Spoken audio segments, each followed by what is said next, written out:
there is this opera about the means at which the federal government is going about fighting corruption. From different quarters, they are saying, oh, it has been selective fights against corruption. We had the last time of the many millions of nairas and dollars and pounds that was found in Ikoyi Gate.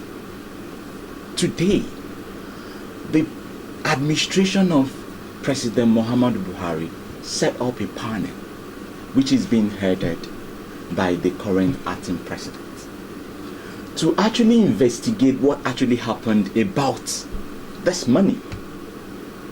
Up to this present moment, Nigerians have not been briefed about who owns the money. That is one.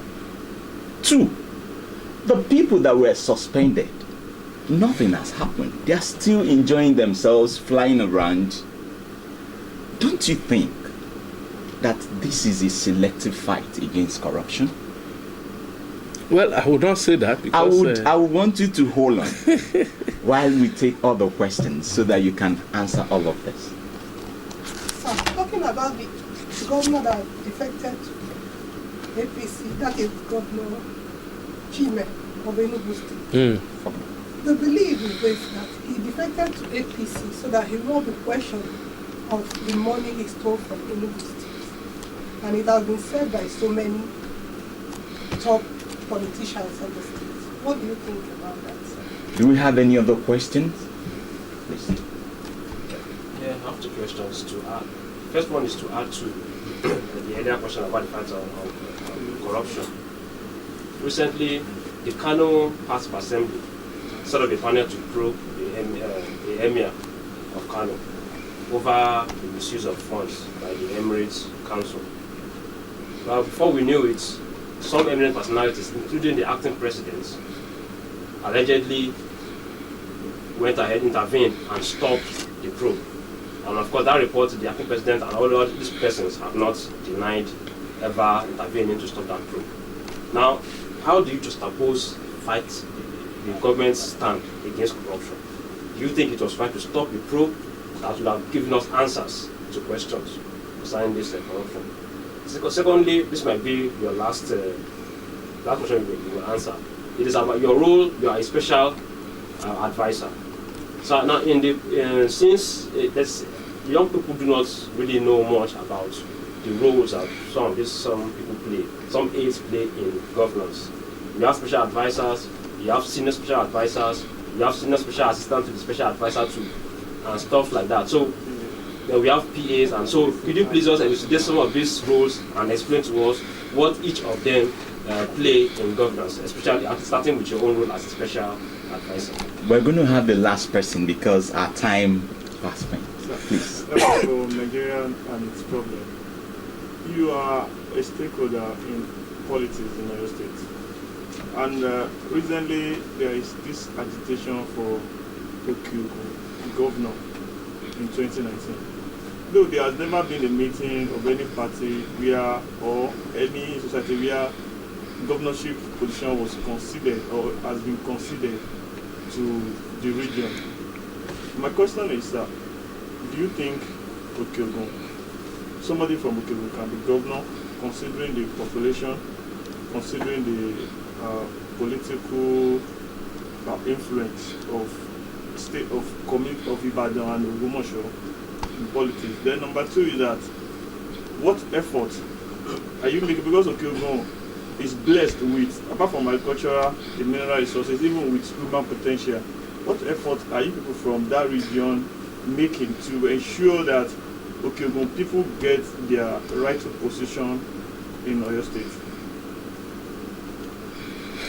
Yeah, I think I have 6 questions in all, and I will take them short. The first one is whether this government is selective in fighting corruption. I would say no, because there are quite a number of APC members, starting from Bukola Saraki, that has been tried. But like I said, the judiciary will have to do their part, EFCC will do their part.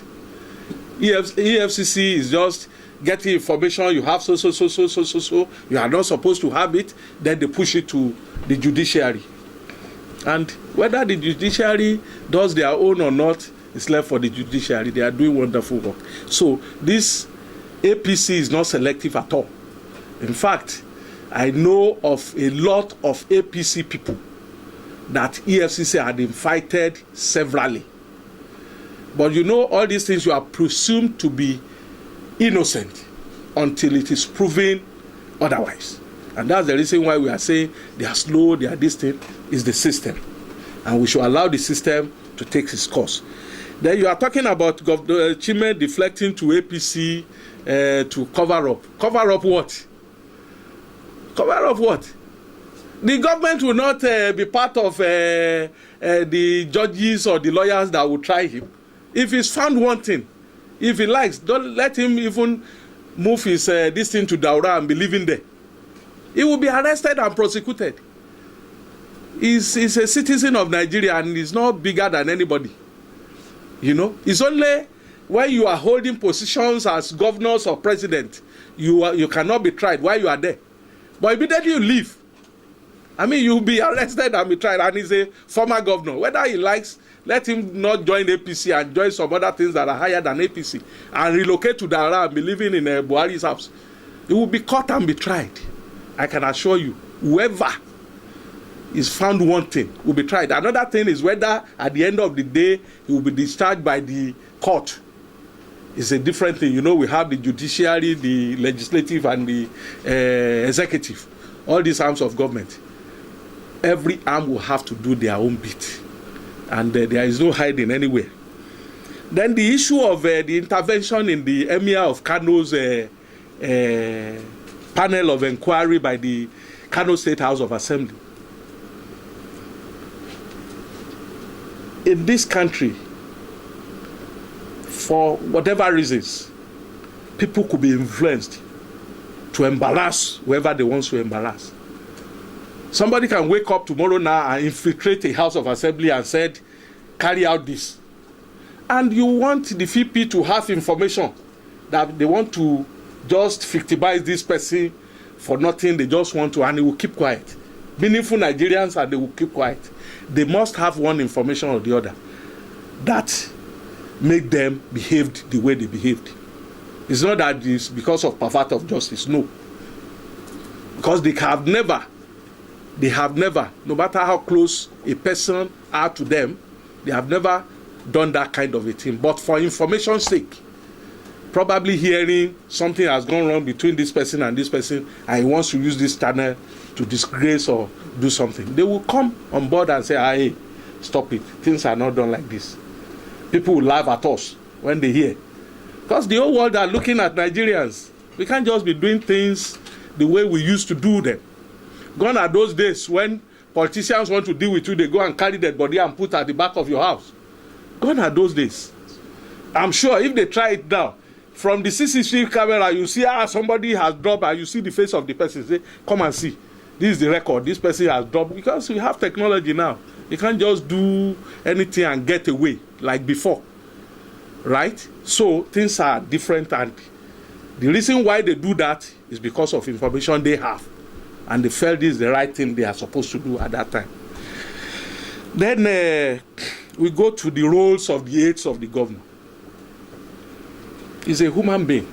He has blood and water flowing through his veins. And we have so many functions in government. Too big for one person to manage.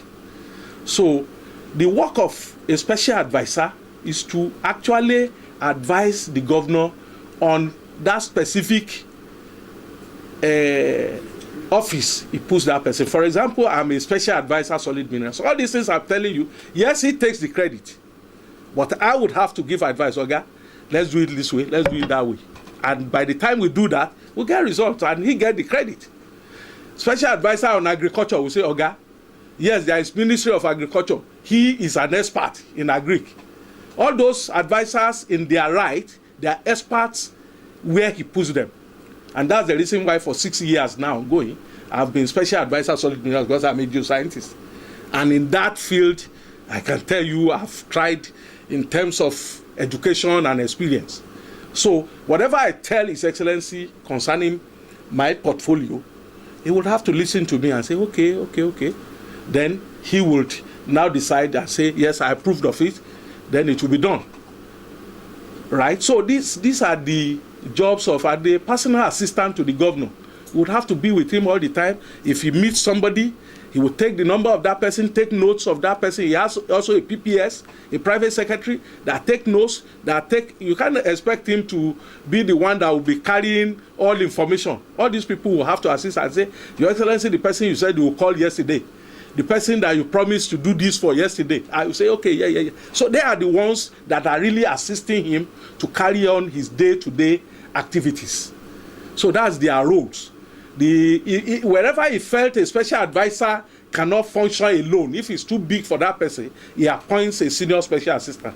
I remember in our first time, I had another person assisting me, a senior special assistant, because as at that time we met nothing on ground. We have not been able to do anything. We didn't even meet a single file on solid minerals in Oyo State. So it became so big for me that somebody had to come and assist me. But as of today, this second time, we've been able to put all the foundation we are building on it. He did not appoint a senior special assistant. And wherever there are functions that he felt that it shouldn't get to that level of a special advisor or senior special assistant, he puts a special assistant. That's a lower person that have knowledge about the thing, or there are so many people doing that thing. He just want that person to join them to get results. So their work actually is to work closely with the governor to advise him and carry out whatever assignments he gives to them. So that's the work of special advisors, PAs, and all these people. Even we as special advisors, we also appoint PAs. In the first this thing, when government was buoyant and I was also buoyant, I have a special advisor. I mean a PA, a personal assistant. He's now a lecturer in the in Federal University of Technology, Akure. You know, he's a PhD student, and I pick him. I say, come and assist me as my PA, and we work together. Then we even wrote papers about Oyo State that if you Google, you see them, information about solid minerals in Oyo State. We did them together without my PA, right? So that's the work of the aides of the governor, the aides of whoever is in position. Because when you cannot do it alone, you have to get people to assist you. So then you talk about Okeogun. Yes, I'm from Okeogun. And if Ogbomoso can be governor of Oyo State, yes, Okeogun can be. But, you know, like you said, Okeogun alone cannot be governor without the support of Ibadan, without the support of Ibarapa, without the support of Oyo, without the support of Ogbomoso. So if today I felt, yes, I want to be governor of Oyo State after taking clearance from my boss, then the next thing is to go to Ibadan people and talk to them and make friends with them, and make friends with the Oyo people and make friends with the Ibarapa people. And like the governor said in Okeo the other day, he said, yes, why not? Okeogun is part of Oyo State and he would support whoever wants to be governor from Okeogun. But Okeogun cannot do it alone. They have to be friends to Ibadan people. They have to canvass for votes from Ibadan. They have to get votes from Ibarapa. So no zone can do it alone. No zones, and that's the reason why even Ibadan alone cannot be governor without other zones. It's not possible. So, and if Ogbomoso man can be governor of Oyo State, oh God, 10 local governments can also be. But you see, we have to play the politics right. We have to talk to the right people. We have to make friends with the right people. Because I'm sure that's how the Ogbomoso people, they did it. That's how they got the support of Ibadan then to be governor. Because if you don't have support of all other zones, it will become very difficult. And as a citizen of Oyo State, even an Ibarapa man can be governor of Oyo State. Why not? As small as Ibarapa is in terms of population and all that, they can be. If people believe in whoever comes out, and the Ibadan people believe in him, or your people believe, Okeogun believe him, not Okeogun alone, Ogbomoso people believe in him, why not?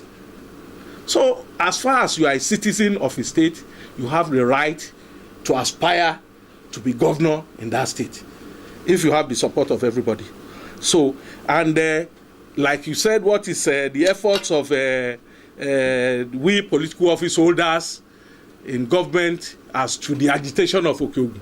My own advice that I've always been telling people is that, look, if you want to be governor, come to Ibadan, go to all the agboles, make friends with them, make friends with the party, let people see your activity, let them believe in you. And that's when you can be. No one person from Okeogun can make anybody a governor. You have to walk around all the zones and make sure that you cut them, you let them believe in your programs and agenda and believe in you. And of course, the incumbent, you have to be his friend. Yeah? Because he's the one that is holding the ace. Now, I don't lie to people. He's the one there, and having spent 8 years, he would not want to hand over to whoever will come and pull down all he has built. That is my candid advice. You have to really get close to him, how he's doing things, and so that you can build on it. And it will be better for... Gone are the days when one government will come, they will abandon whatever that person is doing. It's not good. Go to Lagos today. That continuity has helped them a lot. It has helped them a lot. And they are very close to us here. So why can't we learn from their own this thing? So whoever is coming should be ready to build on what this government has put in place. It's not that you come and say, all these minerals thing they are doing, throw it away. I mean, all the efforts. I think I would not be part of that. I want this legacy to be sustained. So for the betterment of the future generation of Oyo State, I thank you all. Finally, you are a politician, and every politician will always dream higher. After this government, what next for Honorable Oyedokun? Well, my future is in the hands of God. I'm not just a politician per se like that. I'm not just a politician per se like that. I'm a professional. I'm a geoscientist. And my profession first, because I've really invested so much in developing myself along that corridor. But whatever I will be, the day I pick up form to go to House of Assembly, I never even thought of it, right? But it just came on me like that. And it's an opportunity, I grabbed it. Let's live the future and leave God to do whatever he likes in the lives of Honorable Mathew Oyedokun. I put everything before God and my people. Thank you.